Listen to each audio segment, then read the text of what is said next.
हरे कृष्णा कृष्णा कृष्णा हरे हरे, हरे राम राम राम हरे हरे। सर्वप्रथम मैं अपने गुरुपाद पद्म नित्य लीला प्रविष्ट ओम विष्णुपाद अष्टोत्तर 80 श्रीमद् भक्ति वेदांत नारायण गोसाई महाराज जी के चरण कमलों में अनंत कोटि दंडवत प्रणाम करते हुए उनकी अष्ट की कृपा की प्रार्थना करता हूँ। तत्पश्चात उपस्थित पूज्यपाद सन्यासी वृंद, उपस्थित ब्रह्मचारीगण, मैं समस्त वैष्णवी को यथा योग्य प्रणाम करता हूँ। श्री बृहद भागवतामृतम हम लोग श्रवण कर रहे थे कि नारद जी ब्रह्मा जी के पास में गए,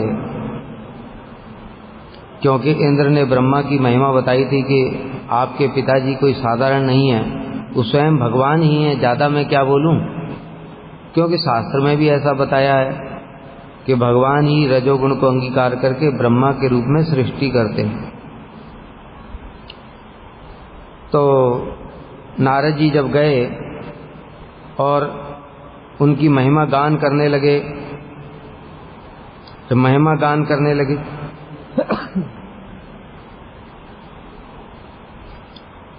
तत्सत्यम असि कृष्ण से त्वमेव नितराम प्रिय, अहो नूनम स एव त्वम लीला नाना वपुर्धरः। और कहने लगे अंत में, आप सचमुच भगवान कृष्ण के अति प्रिय हैं। अरे प्रिय क्या बोलूं, आप तो सचमुच भगवान ही हैं, और आप ही नाना लीला करने के लिए नाना प्रकार के शरीर धारण करते हैं। ऐसा क्यों बोला नारद जी ने? क्योंकि वे सहस्र शीर्षा पुरुष तो शयन कर रहे हैं, उनके अनेक रूप तो वर्तमान हैं, किंतु शास्त्र में बताया चतुर्मुख ब्रह्मा भी उनसे अभिन्न है। इसलिए कह रहे हैं कि आप ही तो लीला के लिए अनेक शरीर धारण करते हैं। इत्तम महात्म्यम उद्गायन विस्तार ब्रह्मणो असकृत शक्र प्रोक्तम स्वदिष्टंच भक्त्या सीतम नमन मुनि। परीक्षित महाराज जी कह रहे हैं, इस प्रकार नारद जी ने जो कुछ देखा था और जो इंद्र ने भी ब्रह्मा जी की महिमा गान की थी, उसका विस्तार पूर्वक वर्णन किया और उच्च स्वर से भक्ति होकर के गान में ब्रह्मा जी की स्तुति गान करके आनंद में नाचने लगे। और उन्होंने फिर ब्रह्मा जी को साष्टांग दंडवत प्रणाम किया। शृण्वन्नेव स तद्वाक्यम दासोऽस्मीति मुहुर्वदन् चतुर्वक्त्रो अष्टकर्णानां विधाने व्यग्रताम गतः। अब नारद जी कह रहे हैं कि आप तो स्वयं भगवान ही हैं, आपकी महिमा तो बहुत ज़्यादा है, आप ही जगत के संचालन करने के लिए अनेक रूप धारण करते हैं। यह सुनकर के ब्रह्मा जी ने अपने दोनों हाथों से और सारे कान बंद करने से, सारे कान बंद करने। क्यों? अश्रव्य श्रवणात् जातम कोपम यत्ने धारेन स्वपुत्रम नारदम प्राह साक्षेपम चतुराननः। ब्रह्मा जी कहने लगे, नारद, पहले तो ब्रह्मा जी क्रोधित हो गए कि क्या बोल रहा है उल्टा सीधा, कुछ भी जो मन में आए बोले जा रहा है, कह रहा मैं भगवान हूं। इसलिए ब्रह्मा जी को थोड़ा क्रोध आया। फिर उसके बाद में यत्न पूर्वक अपने क्रोध को कंट्रोल किया और नारद जी की भर्त्सना करते हुए कहने लगे। क्या कहा? श्री ब्रह्मा उवाच अहम न भगवान कृष्ण इति त्वं किम प्रमाणतः युक्तितश्च मया अवीक्षणम बोधितोऽस्मि न बाल्यतः। ब्रह्मा ने कहा, मैं भगवान नहीं हूँ, ये बात क्या मैंने तुम्हें बचपन में नहीं सिखाई थी?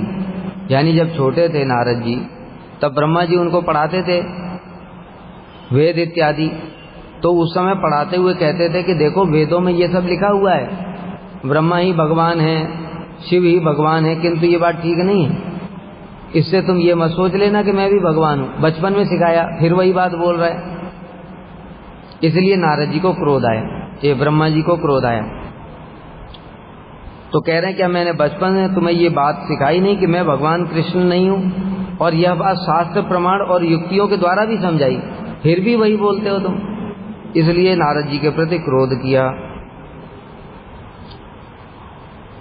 तस्य शक्तिर्महामाया दासी वेच्छापते विस्थिता सजतीदम जगतपति स्वगुणैः संहरत्यपि। क्या बता रहे हैं? तस्य शक्तिर्महामाया, वो जो भगवान है उनकी शक्ति है महामाया। दासी वेच्छापते स्थिता, और दासी की भांति प्रभु की आज्ञा का पालन करने के लिए सब समय खड़ी रहती कि प्रभु कोई आज्ञा दें। और सृजति इदम जगतपति जगतपाति स्वगुणैः संहरति अपि। जो तुम कह रहे हो ना, नारद जी ने कहा कि आप ही तो जगत की सृष्टि करते हैं, आप ही पालन करते हैं, आप ही संहार करते हैं। ब्रह्मा जी खंडन कर रहे हैं, कह रहे हैं सुन लो अच्छी तरीके से, वो जो भगवान की माया है वही उनकी सामने दासी की भांति खड़ी रहती है।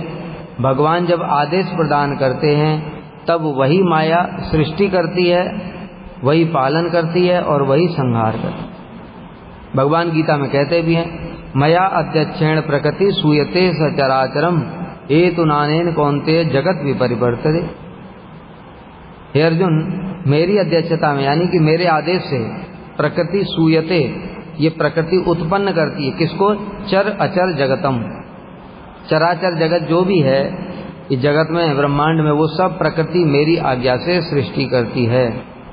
इसी कारण से जगत बार बार परिवर्तनशील रहता है। तो ये सब बातें भी नारद जी को बचपन में ब्रह्मा जी ने बताई थी।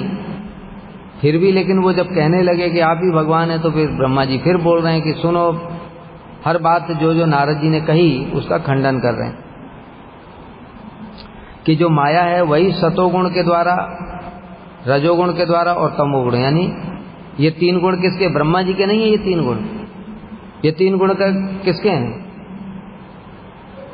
प्रकृति संभवा, सत्तम रजस्तमा प्रकृति संभवा। ये तीन सतोगुण, रजोगुण और तमोगुण प्रकृति के गुण हैं, किसी के नहीं है। बाकी ब्रह्मांड में जितने लोग हैं उन सबके अंदर में तीन गुण हैं, लेकिन ये तीनों गुण हैं कहां पर? वो प्रकृति के हैं। गीता में भगवान कहते हैं, न तदस्त पृथिव्याम वा देवी देवेषु वा पुनः सत्वम प्रकृति जैर मुक्तम यदि स्यात् त्रिभिर्गुणैः। यहाँ से लेकर के ब्रह्मा के लोक तक, नीचे के लोकों में कोई एक भी जीव ऐसा प्राणी नहीं है जो प्रकृति के तीन गुणों से मुक्त हो। सबके अंदर तीनों गुण हैं, सतोगुण, रजोगुण, तमोगुण। जो महापुरुष होते हैं, भगवान के शुद्ध भक्त होते हैं, वो निर्गुण हो जाते हैं। हरे रे निर्गुणा साक्षात पुरुषा प्रकृते पर स सर्वदृग उपदेष्टा तम भजन निर्गुणो भवेत्। इसलिए भगवान का भजन करने से निर्गुण हो जाते हैं। अन्यथा कोई भी क्यों ना हो, प्रकृति में, इस ब्रह्मांड के अंतर्गत कोई प्राणी ऐसा नहीं है, चाहे ब्रह्मा जी क्यों ना हो। ब्रह्मा जी के अंदर भी तीन गुण हैं।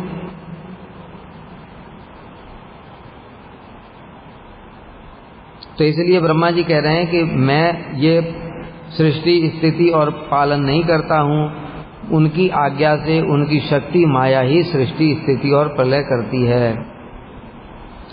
तस्या एव वयम सर्वे अपि अधीना मोहितास्तया तन्न कृष्ण कृपालेस्यापि पात्रम एवेहि माम।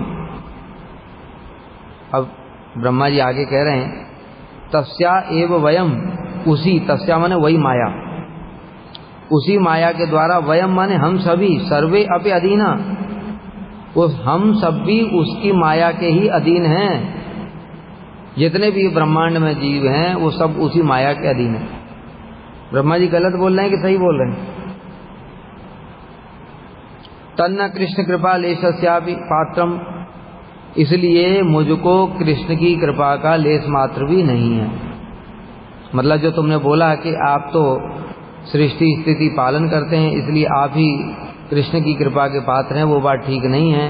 वो माया सृष्टि स्थिति प्रलय करती है। और ज्यादा क्या बताऊं, मैं तो खुद माया के अधीन में हूं, मैं क्या करूंगा? अब जो माया है ये सत्य ही है। ब्रह्मा जी जब ब्रह्म मोहन लीला हुई तब ब्रह्मा जी को मोहित किया। अभी आगे आएगा ब्रह्मा जी, तब उसी समय बताएंगे। फिर चलो आगे बढ़ते हैं। तो कह रहे हैं कि हम सभी मतलब मैं, हम सभी मतलब मैं ब्रह्मा, मेरे और परिवार के लोग, और तुम भी, नारद जी से भी कह रहे हैं, तुम भी उसी माया द्वारा मोहित हैं। अब ये बताओ, जो ब्रह्मा जी हैं वो तो शुद्ध भक्त हैं, 12 महाजन में नाम है। नारद जी वो भी शुद्ध भक्त हैं, भगवान के पार्षद हैं। तब ब्रह्मा जी ऐसा क्यों कह रहे हैं कि तुम भी उसी माया के अधीन हो? क्यों कह रहे हैं? कारण ये है कि जो नारद जी ने बातें बोली ना, इसलिए गुस्से में आके ब्रह्मा जी कह रहे हैं, क्या उल्टी सीधी बातें करते हो तुम? मैं भगवान हूं, मैं कृष्ण, आप कृष्ण से अभिन्न हूं। इसका मतलब तुम भी माया से मोहित होकर ही ऐसी बातें बोल रहे, अन्यथा तुम ऐसी बातें कैसे कर देते? तो क्या सच में नारद जी माया से मोहित होकर के ऐसी बातें बोल रहे हैं? बताओ। भगवत इच्छा से ऐसा बोल रहे हैं। ये भगवत इच्छा है। भगवान अपने भक्तों की महिमा प्रकाशित करने के लिए, उनका तारतम्य दिखाने के लिए नारद के माध्यम से भी लीला कर रहे हैं। तो इसलिए यहां पर माया का कार्य नहीं है।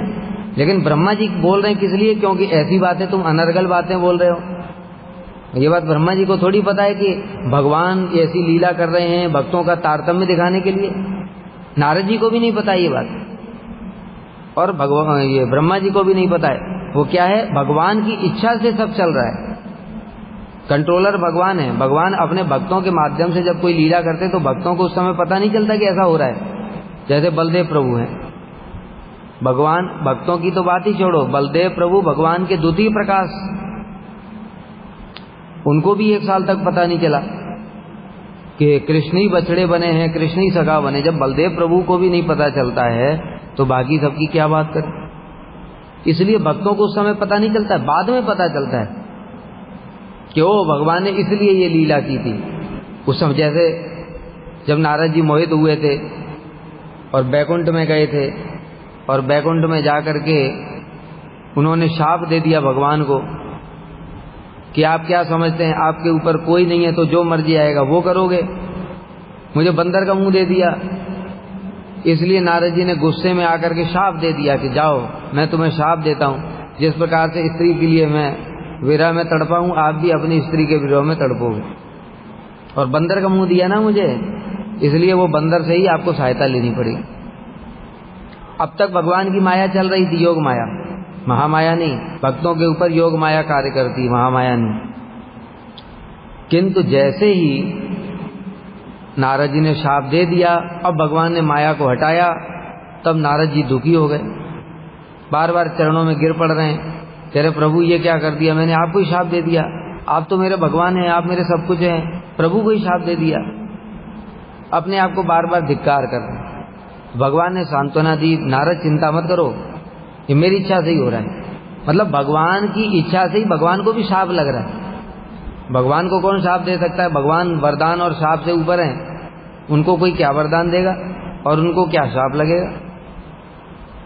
इसलिए वो तो ऊपर हैं, लेकिन भगवान को इस जगत में आना था, लीला करनी थी राम अवतार की, इसलिए भगवान ने नारद जी को निमित्त बनाया।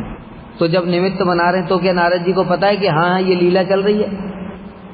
अगर ऐसा पता होता तो शाप देते क्या? तो भक्तों को पता नहीं होता है। इसलिए यहाँ पर भी समझना चाहिए कि जो ब्रह्मा जी हैं उनको भी नहीं पता है ये बात, और नारद जी हैं उनको भी पता नहीं है, नहीं तो फिर लीला ही नहीं होगी, कि सब बुद्धिपूर्वक काम हो। तो इसलिए ब्रह्मा जी गुस्से में आकर के नारद से कह रहे हैं कि तुम कैसी उल्टी सीधी बातें करते हो, तुमको कोई विचार ही नहीं है। इसका मतलब तुम भी माया से मोहित होकर के ऐसी बातें कर रहे हो कि मैं भगवान हूं। ये माया के मोहित हो कई लक्षण है। जो लोग कहते हैं मैं ही भगवान हूं, या दूसरे लोगों को कह देते आप ही भगवान हैं। ये बहुत सारे जगत में गुरु बन के बैठे ना, वो कहते हैं बस यही भगवान है। तो ये सब क्या है? जो बोल रहे हैं मैं भगवान हूं वो भी माया से मोहित हैं, और जो उनके लिए बोल रहे हैं यानी उनके चेले बने हुए वो भी माया से मोहित हैं। अब आगे कह रहे हैं ब्रह्मा जी, तन्मायेव सततम जगतो अहम गुरु प्रभु। अपना भी बता रहे हैं। पहली बात तो नारद जी का बताया, तुम माया से मोहित हो इसलिए ऐसी उल्टी सीधी बातें कर रहे हो कि मैं भगवान हूं। दूसरी बात अपने लिए भी बता रहे हैं कि मैं कैसे माया से मोहित हूं, ये भी सुन लो। पितामहश्च कृष्णस्य नाभि पद्मसमुद्भवः तपस्या राधक तस्य त्यादै गुरुम दैर्हत ब्रह्मांड अवश्य का पारव्या पारामर्श विह्वल भूत प्रायात्म लोकीय नाश चिंता नियंत्रितः सर्वग्रासी महाकाल कालाद भीतो मुक्तिम परम वृणे। ब्रह्मा जी कह रहे हैं देखो सुनो, मैं माया से कैसे मोहित हूं, क्योंकि मेरे अंदर में सब समय ये अभिमान रहता है मैं जगत का सृष्टा हूं, मैं जगत का गुरु हूं। ये अहंकार कैसा होता है? ये अहंकार तो माया का ही लक्षण है। मैं भगवान हूं, मैं ये हूं, मैं वो हूं, ये सब क्या? ये माया का ही तो अभिमान है। मैं स्त्री हूं, पुरुष हूं, इंजीनियर हूं, डॉक्टर हूं, मैं मालिक हूं, ये सब क्या है? ये माया का। इसलिए ब्रह्मा जी कह रहे हैं कि मेरे अंदर सब समय ये अभिमान रहता है मैं जगत गुरु हूं, मैंने तो जगत को बनाया। ये अभिमान, इसलिए मैं भी माया के अधीन हूं। पालक हूं, पितामह हूं इत्यादि नाना प्रकार के अभिमान से भरपूर रहता हूं। और क्या अभिमान है मेरे अंदर? मेरे ऊपर मतलब जो इस जगत में मैं क्या कल बताया था ना, स्वयंभू है। स्वयंभू मतलब उनको किसी ने उत्पन्न नहीं किया, वो तो भगवान के नाभि कमल से उत्पन्न हुई। ये भी अहंकार है। जैसे हम लोग कहते हैं पता है मैं ये हूं, ऐसे ब्रह्मा जी का अभिमान है पता है मेरे को किसी ने उत्पन्न नहीं किया, मैं भगवान के नाभि कमल से उत्पन्न हुआ, जैसा अभिमान है। फिर मैंने बड़ी तपस्या करी, सैकड़ों साल तक तपस्या के फल से भगवान ने मुझे शक्ति प्रदान की जिससे मैं सृष्टि कर पाया, ये भी अभिमान, मैं तपस्वी हूं। और मैं भगवान का भजन करता हूं, ये भी अहंकार है। मैं भगवान का भजन करता हूं, ये भी अहंकार है। जो भजन करता है उसके अंदर तो दीनता आती है कि मैं तो न प्रेम गंधो अस्मिन। कैसी दीनता आती है उसके अंदर कि मेरे अंदर तो प्रेम की गंध मात्र भी नहीं है, मैं भजन ही नहीं कर पा रहा, क्या करूं? जब तक हम ये सोच रहे हैं मैं इतना भजन कर रहा हूं, मैं ये कर रहा हूं, वो कर रहा हूं, तब तक ये भी माया ही है। जब ये माया दूर हो जाएगी तब हमको दिखाई देगा कि मैं तो कुछ भी नहीं कर रहा हूं। कृष्ण कृपा करके मुझको अपने चरणों में थोड़ा स्थान दे दिया है और मैं कुछ कृष्ण की सेवा ही नहीं कर पा रहा हूं। जैसे गोपियों के भाव होते हैं, वो कभी हिरनियों को, कभी गायों को, सबको पूर्णा पुलिंद उर्गाय पदावृत। जो पुलिंद कन्या जंगल में रहने वाली जो हैं कन्या, उनको भी भाग्यशाली मानती हैं लेकिन खुद को दुर्भागी मानती। ये भक्ति का लक्षण है। इसलिए जब भक्ति आ जाएगी तो हमारे अंदर दीनता आएगी कि मैं तो कुछ भी भजन नहीं कर पा रहा हूं। लेकिन ब्रह्मा जी कह रहे मेरे अंदर अभिमान रहता है मैं इतना भजन करता हूं, कृष्ण का भजन करता हूं, ये भी माया है। और इन्हीं सब अभिमानों के कारण ही मेरा सर्वनाश होता है। ब्रह्मा जी कह रहे हैं इस कारण से ही मेरा सर्वनाश होता है। और मेरे ऊपर इस ब्रह्मांड के आवश्यक कार्यों का भार है। ये नारद जी ने कहा था ना कि आपके ऊपर तो कोई भी नहीं है, इसलिए आप निश्चिंत होकर के भजन करते हैं। तो कहते ऐसा नहीं, मैं निश्चिंत नहीं हूं, मेरे ऊपर इतना बड़ा टेंशन है। सोचो हमको एक छोटा सा घर होता है किसी व्यक्ति का, उसमें पत्नी है, संतान है, माता पिता हैं। आजकल तो माता पिता भी नहीं रहते, तब भी उसको लगता है अरे घर में जाना है, घर का कितना टेंशन है, सब्जी खरीदनी है, शॉपिंग के कपड़े लेकर के आने हैं, बच्चों के लिए ये करना है, वो करना है, पढ़ाना है, घर का भार। तो 3-4 लोग हैं उसमें इतना बर्डन लगता है। और फिर जिसको सोचो पूरे 14 लोगों का भार है, उसको कैसा लगता हो? हमको ये मठ का दायित्व दे दिया, इतना बड़ा मठ, अरे भगवान कैसे चलाएंगे, कैसे संभालेंगे, क्या करेंगे, चिंता में पड़ जाते हैं। और जो ब्रह्मा जी है वो ये पूरी पृथ्वी, भू भुआ स्वर्ग महाजन तप सत्य, अतल वितल तलातल सुतल पाताल, सब जितना भी नीचे के 14 लोग और प्रत्येक जीव जो सब, उन सब का पालन करना है। कहीं कोई टेंशन है, कहीं जो असुर लोग हैं उन्होंने स्वर्ग में आक्रमण कर दिया, वहां पर टेंशन है। पृथ्वी पर वृष्टि नहीं हो रही है, वहां पर टेंशन है। कभी कोई असुर तपस्या कर रहा है, वहां टेंशन है। और 14 लोगों को कैसे कैसे चलाना हिसाब के, इतनी टेंशन है ब्रह्मा जी के पास में। इसलिए ब्रह्मा जी खुद ही बता रहे हैं कि देखो मैं सब समय चिंताग्रस्त रहता हूँ, मेरे शांति नहीं है, क्योंकि मेरे ऊपर इस ब्रह्मांड के आवश्यक कार्यों को करने का भार है। अभी पृथ्वी पर लोग भजन नहीं कर रहे हैं, वेदों का पालन नहीं कर रहे हैं। अब ब्रह्मा जी को टेंशन हो जाती है, भाई ये वेदों का पालन नहीं करेंगे, यज्ञ नहीं करेंगे तो सृष्टि कैसे चलेगी, क्या करूं मैं। उनको कुछ समझ में नहीं आता क्या करूं। इसलिए फिर भगवान के पास जाते, प्रार्थना करते, प्रभु कुछ करो। तो भगवान कहते ठीक है मैं आता हूं। और फिर भगवान युग धर्म का प्रवर्तन करते हैं, युगावतार लेकर के।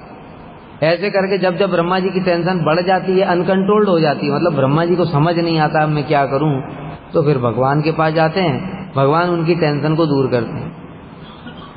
तो कहने का मतलब ये है कि ब्रह्मा जी बता रहे हैं कि मुझे भी सब समय टेंशन रहती है।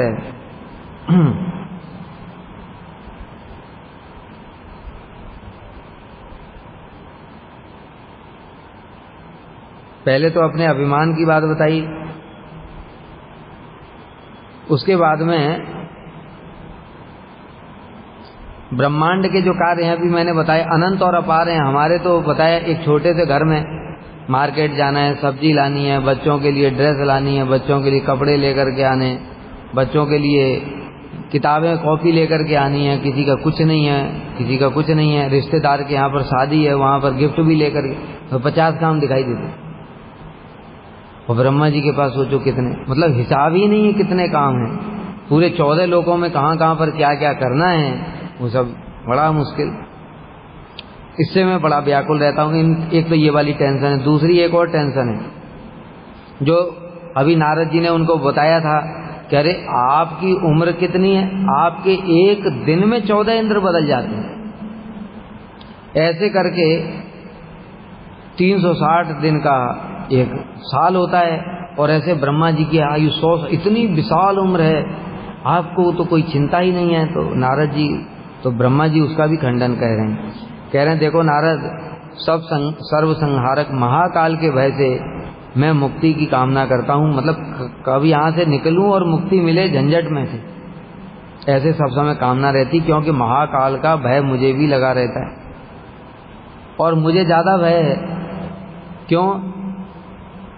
क्योंकि जब ये महाप्रलय होती है उस समय तो ये 14 लोग ही नष्ट हो जाते हैं, मैं भी नष्ट हो जाता हूँ, मेरा भी सब खत्म हो जाता है। मैंने इतनी मेहनत से ये ब्रह्मांड बनाए, सब नष्ट हो जाते हैं। भाई जो दैनंदिन प्रलय होती है उसमें तो केवल भू भुव स्वर्ग 3 लोग ही नष्ट होते हैं, लेकिन महाप्रलय जो होती है उस समय तो सब पूरा ब्रह्मांड ही नष्ट हो जाता है। इसलिए मुझे ज्यादा टेंशन है। अब केवल ऐसे संसार दुख से मुक्ति की इच्छा करता हूँ। मतलब क्या, इतनी टेंशन है कि एक तो ये लोगों का पालन करो, फिर ऊपर से मृत्यु का भय, सब समय ये असुर परेशान करते हैं। इसलिए अब तो मैं एक ही इच्छा करता हूँ, भगवान जल्दी मुक्ति दे दो। ब्रह्मा जी अपना दुखड़ा रो रहे हैं। वस्तुतः इस प्रकार प्रजापति आदि होने का महान अभिमान ही दोष का कारण है। ये श्री कृष्ण की कृपा का लक्षण नहीं है, क्योंकि जो बताया कि अगर कृपा होती तो ये भय ही नहीं होता। भगवान पर जिसकी कृपा होती है, जिसके ऊपर भगवान की कृपा होती है, उसको कोई भय होता है क्या? तथा न ते माधव तावका क्वचित दृश्यंत मार्गा त्वयि बद्ध सौहृदा त्वया विगुप्ता विचरंत निर्भया विनायक अनीक मूर्धसु प्रभु। हे प्रभु, जो आपके चरण कमलों का आश्रय ले लेते हैं वो कभी भी मार्ग से भ्रष्ट नहीं हो सकते। क्यों? त्वया विगुप्ता, आप उनका पालन कर रहे हैं। विचरंत निर्भया, इसलिए निर्भय होकर के विचरण करते। बताया ना प्रहलाद महाराज, उनको आग में डाल दिया होलिका के साथ में, तब भी निर्भय होकर के विचरण कर रहे हैं। लेकिन होलिका टेंशन में, हिरण्यकश्यपु भी टेंशन में। होलिका को वरदान था आग, वो तो आग में नहीं जलेगी, फिर भी टेंशन में। प्रहलाद को तो कोई वरदान नहीं था, उनको कोई टेंशन नहीं है। क्यों? त्वया विगुप्ता विचरंत निर्भया। निर्भय होकर के विचरण कौन कर सकता है? जिसके ऊपर भगवान की कृपा हो। इसलिए कह रहे हैं कि मैं सब समय भयभीत रहता हूं। इसका मतलब ये हुआ कि मेरे ऊपर भगवान की कृपा नहीं है।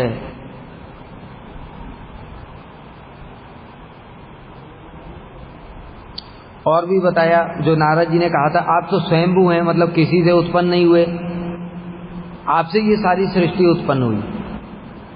तो ब्रह्मा जी उसका भी खंडन कर रहे हैं, नहीं नहीं ये गलत बात है, मैं भी भगवान के नाभि से कमल निकला, वो कमल से प्रकट हुआ हूं, तो इसलिए मेरा भी मूल है भगवान, अपने आप नहीं प्रकट हुआ, मैं स्वयंभू नहीं हूं।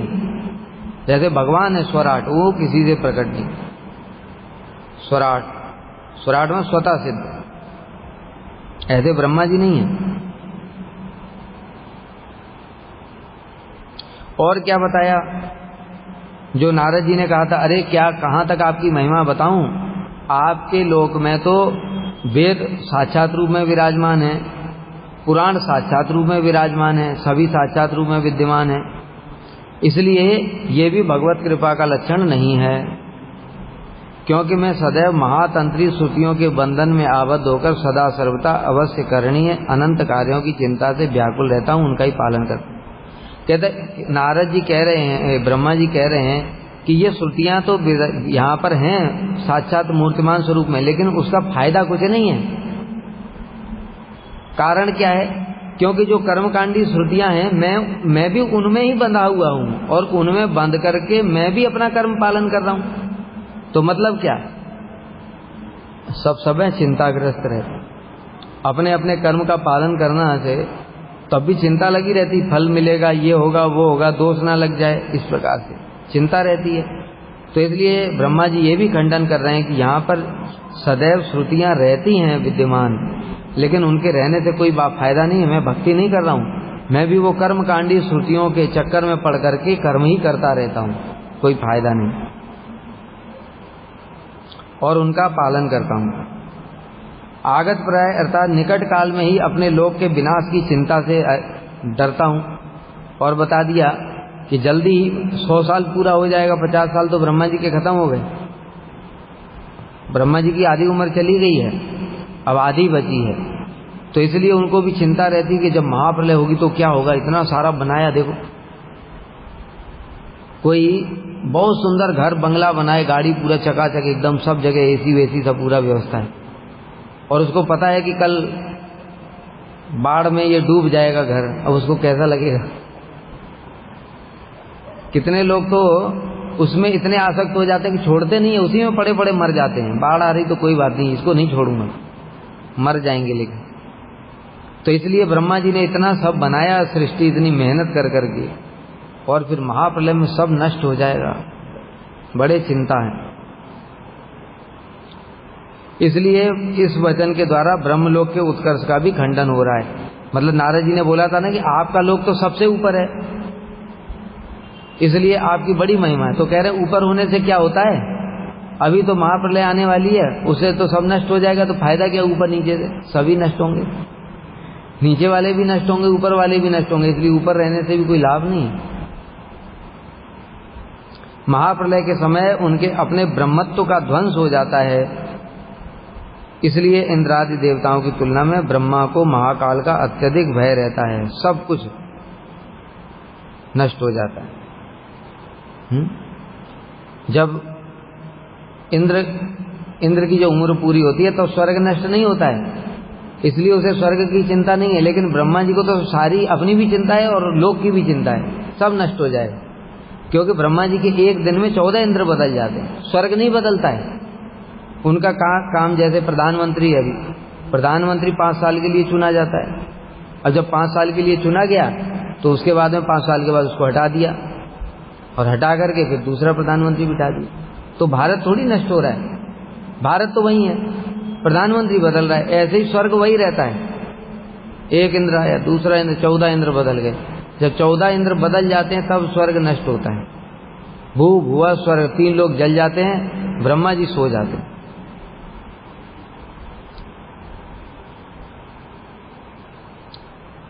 तदर्थम भगवत पूजाम कार्यामि करोमि च आवसो जगदीशस्य तस्य वा न क्व विद्यते। तदर्थम भगवत पूजा, इसके लिए मैं भी भगवत पूजा करता हूँ। किसके लिए?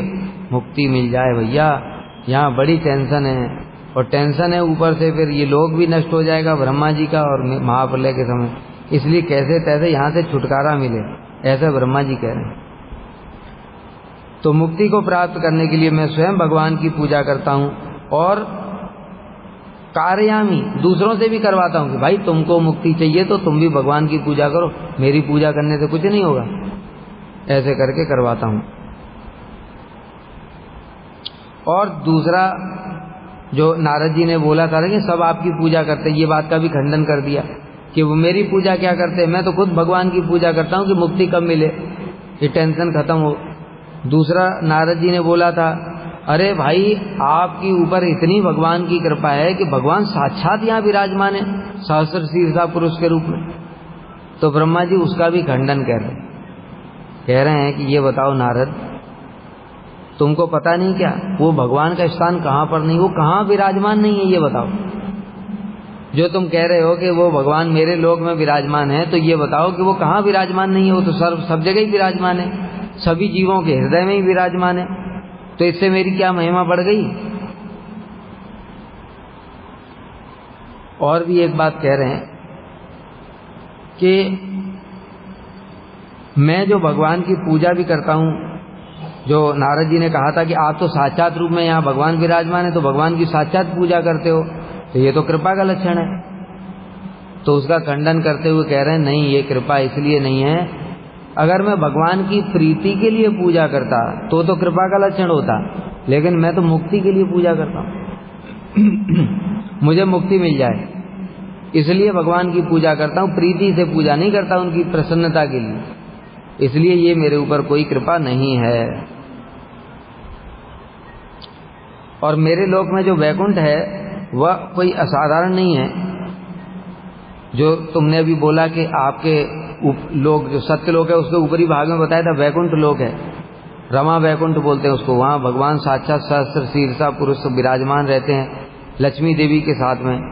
तो कह रहे हैं वो असाधारण है, ऐसा भी कुछ नहीं है, क्योंकि भगवान कहाँ पर नहीं है, सब जगह ही तो भगवान विराजमान है। 14 लोक में भगवान के अलग अलग अवतार हैं, सभी लोकों में किसी न किसी रूप में विराजमान है।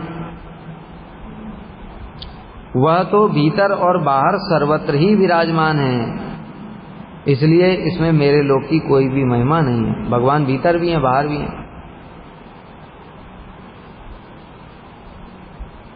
और जो नारद जी ने एक बात बोली थी क्या, कि आपके लोक में तो साक्षात भगवान प्रकट होकर के वेदों का यज्ञ जो करते हैं उसकी आहुतियों को साक्षात रूप में ग्रहण करते हैं, मतलब अपने हाथों से ग्रहण करते हैं, मुख में डालते हैं। ये तो भगवान की बड़ी कृपा है, क्योंकि भगवान ऐसे साक्षात रूप में, कल भी हमने बताया था हमारे विग्रह हैं, हमको तो कभी दिखा नहीं कि ठाकुर जी ऐसे बैठे और बैठ करके हम लोग तो बस मंत्र से चलता रहता है, आपको आसन दे रहा हूँ बैठ जाओ, उसके बाद में प्रभु ये भोग है इसको ग्रहण करो, मंत्र बोले जा रहे हैं, कर दिखा कभी नहीं आज तक कि ठाकुर जी आए आसन पे बैठे और हाथ से खा रहे हैं उठा करके, कभी दिखाई नहीं। तो इसलिए नारद जी ने कहा था कि आपके ऊपर तो बड़ी कृपा है भाई, क्योंकि सहस्र शीर्षा पुरुष साक्षात विराजमान होकर के और यज्ञ जो उनके लिए हो रहा है उसकी चीजों को हाथ से लेकर के मुख में डाल रहे हैं, बड़ी कृपा वाली बात है। तो कह रहे हैं इसमें भी कोई कृपा नहीं है। वेद प्रवर्तनायासौ भागम गृह्णाति केवलम स्वयं संपादित प्रेष्ठ यज्ञस्य अनुग्रहाय च। नारद जी ने पूछा ये कृपा क्यों नहीं है, भगवान साक्षात प्रकट होकर के ग्रहण कर रहे हैं। तो ब्रह्मा जी ने कहा कि इसमें इसलिए कृपा नहीं है क्योंकि वो मेरे ऊपर कृपा करके ग्रहण नहीं करते। ये चीज वेद प्रवर्तनायासौ, वेदों का प्रवर्तन करने के लिए, मतलब भगवान ने वेद प्रकाशित किए, भगवान से प्रकट हुए वेद। अब वेद में लिखा है कि भगवान के लिए जब यज्ञ करोगे तो भगवान ग्रहण करेंगे उसको, अगर भगवान ग्रहण करेंगे ही नहीं तो फिर विश्वास कौन करेगा। इसलिए वेदों पर विश्वास दिलाने के लिए, वेदों का प्रवर्तन करने के लिए भगवान यहाँ पर आकर के ग्रहण करते हैं, मेरे ऊपर कृपा से ग्रहण नहीं करते। इसलिए उस बात का भी खंडन कर दिया, क्योंकि भगवान स्वयं यज्ञ मूर्ति हैं अथवा यज्ञ विधि के द्वारा अनुग्रह करके ही करते हैं। वेद भगवान के मुख की वाणी है। श्री भगवान केवल अपनी आज्ञा रूप वेद वाणी के प्रचार अथवा वेद वाक्य की रक्षा के लिए, जो भी बताए वेदों में लिखा है ये सब बातें, कि ये भगवान के लिए यज्ञ करो, भगवान ग्रहण करेंगे, फिर यज्ञ का अवशिष्ट हम ग्रहण करेंगे, उससे हमारा उद्धार होगा। इन सब बातों को जगत को विश्वास दिलाने के लिए कि हाँ सच में मैं यज्ञ ग्रहण करता हूँ, इसलिए वो आते हैं।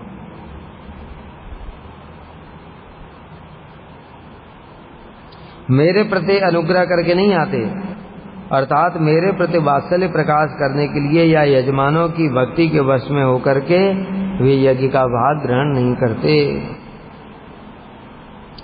विचार आचार्य बुद्ध्यस्व सही भक्तैक वल्लभ कृपाम तनोति भक्तेषु न भक्तेषु कदाचन। अहो विचार आचार्य। अब थोड़ा नारद जी के प्रति ब्रह्मा जी कह रहे हैं कि यार तुम कैसी बातें कर रहे हो, तुम तो विचार आचार्य मतलब विचार करने में अत्यंत कुशल हो, कोई भी बातें सोच समझ करके बोलने वाले हो, फिर भी तुम ऐसी वैसी बातें क्यों कर रहे हो कि मैं भगवान की कृपा का पात्र हूं। थोड़ा विचार करो। क्या भक्तैक वल्लभ कृपाम तनोति भक्तेषु न अभक्तेषु कदाचन। तुमको ये बात अच्छे से पता है, भगवान केवल अपने भक्तों पर ही कृपा करते हैं, अभक्तों पर कृपा कभी नहीं करते। मतलब क्या है, ब्रह्मा जी कहना चाहते हैं मैं उनका भक्त नहीं हूं, इसलिए उनकी मेरे प्रति कृपा नहीं है, उनके भक्तों के प्रति कृपा होती है और मैं तो भक्त नहीं हूं। अब भक्त नहीं हूं उसका क्या प्रमाण है, तब ब्रह्मा जी बताएंगे क्यों भक्त नहीं है। अर्थात तुम तो बहुत बड़े विचारक हो, विचार आचार्य मतलब तुम तो बड़े विचारक हो, सब त्रिभुवन जानता है नारद जी कितना विचार करते, और परोक्ष रूप से कह रहे हैं कि तुम कुछ भी नहीं समझते। मतलब कभी कभी हम लोग जैसे कटाक्ष करने के लिए, और पंडित जी आप सुनाइए, तो पंडित जी बोला किस लिए बोला, सच में तो वो पंडित नहीं है, लेकिन उसका थोड़ा उपहास करने के लिए बोल दिया, अच्छा पंडित जी आप सुनाइए।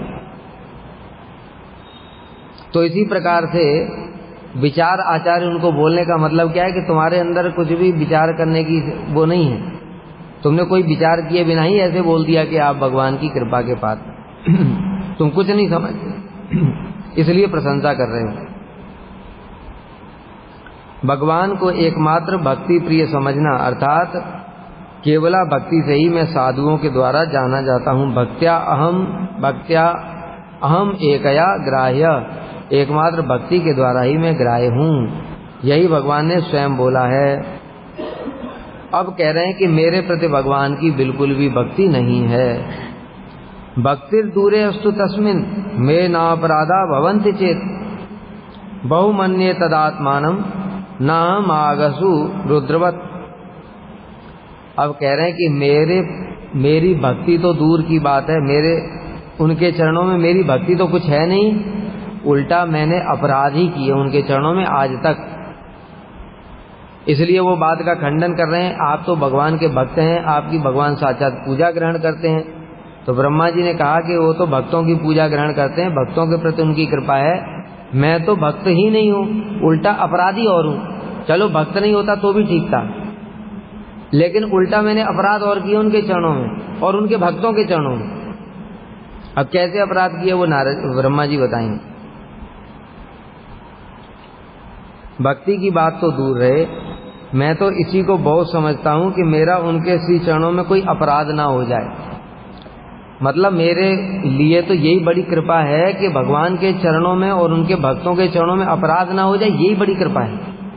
भक्ति तो मैं करता ही नहीं, ये तो अलग बात है, मैं तो उसके लिए सोच भी नहीं रहा हूं कि मैं भक्ति करूंगा। इतना हो जाए कि बस उनके चरणों में अपराध ना हो, यही बड़ी बात। क्यों? अगर नारद जी कहें कि भगवान तो आपके अपराध ग्रहण नहीं करते, तो इसलिए कह रहे हैं कि नहीं नहीं ऐसा नहीं है, वो मेरे अपराधों को ग्रहण करते हैं। जैसे शिव जी के अपराधों को क्षमा कर देते हैं, ऐसे मेरे अपराधों को क्षमा नहीं करते। अब शिव जी की महिमा बताएं कैसे। मदात्त वर जातो असो सर्वलोकोपतापकः हिरण्यकश्यपु दुष्टो वैष्णव द्रोह तत्पर। अब बता रहे मैंने भगवान के चरणों में कैसे अपराध किया और उनके भक्त के चरणों में भी कैसे अपराध किया। पहला बताया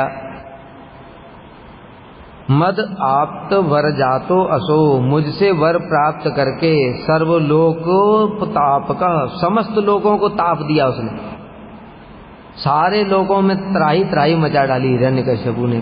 कैसे मचाई? उसका दोष उसका नहीं है, वो मेरा ही दोष है। वरदान तो मैंने ही दिया था ना भाई, मैंने किसी को गन दे दी और उसने जा करके मार दिया। अब बच्चा है वो तो समझता नहीं है, तो उसको शक्ति तो मैंने दी ना मारने की, तो इसलिए दोष तो मेरा हुआ। इसलिए इस दृष्टिकोण से कह रहे हैं कि देखो जो हिरण्यकश्यपु था उसको मैंने वरदान दिया और मेरे वरदान से फिर उसने तीनों लोगों को त्राही त्राही मचा दी।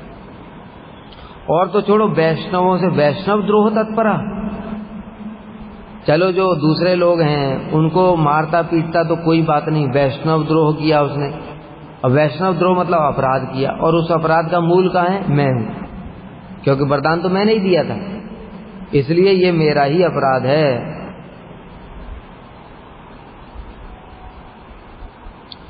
श्रीमन नरसिंह रूपेण प्रभुना संहृतो यदा तदाहम सपरिवारो विचित्र स्तव पाठवई। और फिर क्या हुआ, जब भगवान ने नरसिंह रूप धारण करके उसका संहार किया, तब मैं उनके दर्शन करके बड़ा भयभीत हो गया। सभी भयभीत हो गए थे, लक्ष्मी जी भी थी वहां पर, तो सब भयभीत होकर के सारे ब्रह्म ऋषि महर्षि मुनि ब्रह्मा शिव सब स्तुतियां कर रहे थे और भगवान गर्जन किए जा रहे थे। किसी की हिम्मत नहीं हुई कि पास भी फटक जाए। तो वहां पर लक्ष्मी जी आई, उन्होंने सबने कहा लक्ष्मी जी से कि आप भी प्रभु को शांत कर सकती हैं। तो लक्ष्मी जी ने थोड़ा कदम बढ़ाया और भगवान ने एक दहाड़ मारी तो लक्ष्मी जी भाग गई। कहती हैं ऐसा क्रोध तो कभी नहीं देखा मैंने, मैं नहीं जाऊंगी। इसलिए वो भी पीछे हट गई। तो मतलब क्रोध शांत ही नहीं हो रहा था, सब डर रहे थे कि आज भगवान कहीं प्रलय ही ना कर दें पूरा, अभी तो प्रलय का समय भी नहीं है। लेकिन जैसा क्रोध भगवान का दिख रहा है तो प्रलय से पहले ही प्रलय हो जाएगी, ऐसा प्रतीत हो रहा है। तो ब्रह्मा जी कह रहे हैं उस समय मैं सपरिवार वहां पर खड़ा हुआ था और स्तुति कर रहा था। सपरिवार मतलब पत्नी और उनके जो परिवार के लोग हैं सब, नारद जी भी थे, सब नारद जी तो उनका परिवार है। कह रहे मैंने बड़ी भगवान की बहुत सारी स्तव स्तुतियां की, परंतु स्तुवन स्थित्वा भयात् दूरे अपांग दृष्टियापि नादृतः प्रह्लादस्याभिषेके तु वृत्ते तस्मिन् प्रसादतः। परंतु भगवान ने कटाक्ष के द्वारा भी मेरा आदर नहीं किया। मतलब क्या, एक बार थोड़ा देख ही लेते ऐसे करके। इतनी स्तुतियां की मैंने वहां पर परिवार के सहित खड़े होकर के, हाथ जोड़ करके, प्रभु आप ऐसे हैं ऐसे हैं, ये महिमा है, सब किया मैंने। एक बार देखा तक नहीं, ऊपर से और डर के मारे मैं तो पीछे हट गया था। ब्रह्मा जी कह रहे हैं तो मेरा तो कुछ नहीं, मेरी तरफ तो देखा भी नहीं। लेकिन प्रहलाद ने जब स्तव स्तुति की, प्रहलाद जी जब उनके पास चले गए और स्तुतियां करने लगे, साष्टांग भगवान को प्रणाम किया, तो भगवान संतुष्ट हो गए, क्रोध बंद हो गया। तब क्या हुआ, प्रहलाद जी का अभिषेक हुआ। प्रहलाद से अभिषेक है तो वृत्ते तस्मिन् प्रसाद, उनकी कृपा से, भगवान की कृपा से प्रहलाद का अभिषेक हुआ। जब अभिषेक हो गया, अब तो भगवान शांत हो गए थे। तो जो लोग थे जो बाहर खड़े हुए थे, जो शिव जी हैं और ब्रह्मा हैं और जो ऋषि मुनि थे जो डर डर के दूर दूर में खड़े हुए थे, उन लोगों ने सोचा हाँ अभी जा सकते पास, अभी पास में जा सकते हैं। इसलिए ब्रह्मा जी कह रहे हैं कि धीरे धीरे तब मैं प्रभु के निकट गया कि अभी तो शांत हैं थोड़ा, अभी स्तुति करूंगा तो थोड़ा मान जाएंगे। तो जब मैं निकट में गया भगवान के सामने, प्रभु ऐसे बोला ही था, एकदम से भगवान फिर गुस्सा में आ गए। सुनो ब्रह्मा क्या कह रहे हैं, शनैर उपसृतो अभ्यर्णम अधिष्टो अहम इदम रूसा। क्रोध, भगवान को फिर क्रोध आ गया। मतलब जैसे तैसे मुश्किल से तो शांत हुए थे प्रहलाद की स्तुतियों से, और जैसे ही फिर मुझे देखा फिर क्रोध आ गया। और फिर क्या बोले, मैवम वरो असुराणाम ते प्रदेह पद्म संभव। ब्राह्मण फिर कभी इस प्रकार से असुरों को वर मत देना। ब्रह्मा जी को डांटते हुए कह रहे हैं, ब्रह्मा जी सुनो, ऐसा वरदान दिया, एक बार तो कुछ नहीं बोल रहा हूं अभी, दोबारा ऐसा वरदान मत दे देना। इसने मेरे भक्तों को कष्ट दिया। तथापि देखो मैं कितना अवज्ञाकारी हूं, कह रहे ना मेरे प्रति कोई कृपा नहीं है, उसका प्रमाण देखो। तथापि रावणादिभ्यो दुष्टेभ्यो हम वरान दाम, फिर भी मैंने रावण जैसे दुष्टों को फिर वर दिया। और वो रावण ने क्या किया, रावण से तो यत कर्म जीवा कस्य गृणाति तत्, अरे रावण ने जो कुकर्म किए उसको तो मेरी जीवा बोल भी नहीं सकती। कितने स्त्रियों के साथ में बलात्कार किया, और तो छोड़ो भगवान की शक्ति सीता देवी को ही चुरा ले गया।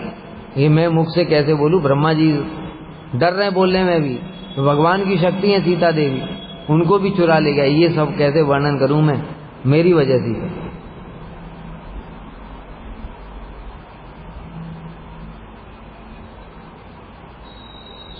तो वही ब्रह्मा जी कह रहे हैं कि टीका में सनातन गोस्वामी कह रहे हैं कि जब प्रहलाद के प्रति प्रसन्न हो गए थे, अब प्रहलाद का अभिषेक भी हो गया, तो मैंने सोचा कि अभी तो भगवान प्रसन्न है, थोड़ा पास चला जाता हूं। तो जैसे ही पास गया तो भगवान फिर गुस्सा हो गए, और गुस्सा होकर के मुझे बहुत डांट लगाई, और डांट लगा करके बोले थे फिर कभी ऐसा असुर को वरदान मत देना। हे ब्राह्मण, तुम मेरे ही नाभि कमल से उत्पन्न हुए हो, इसलिए दंड नहीं दे रहा हूं तुमको, छोड़ रहा हूं, लेकिन आगे नहीं छोड़ूंगा ऐसा अगर तुमने किया दोबारा तो। इसलिए जो तुमने बोला कि मेरे प्रति भगवान की कृपा है, वो नहीं है, क्योंकि मैंने फिर भी रावण को वरदान दिया, और उन्होंने भगवान की शक्ति सीता देवी का हरण करके जो घृणित कार्य किया, उसको तो मैं अपने मुख से भी नहीं बोल सकता।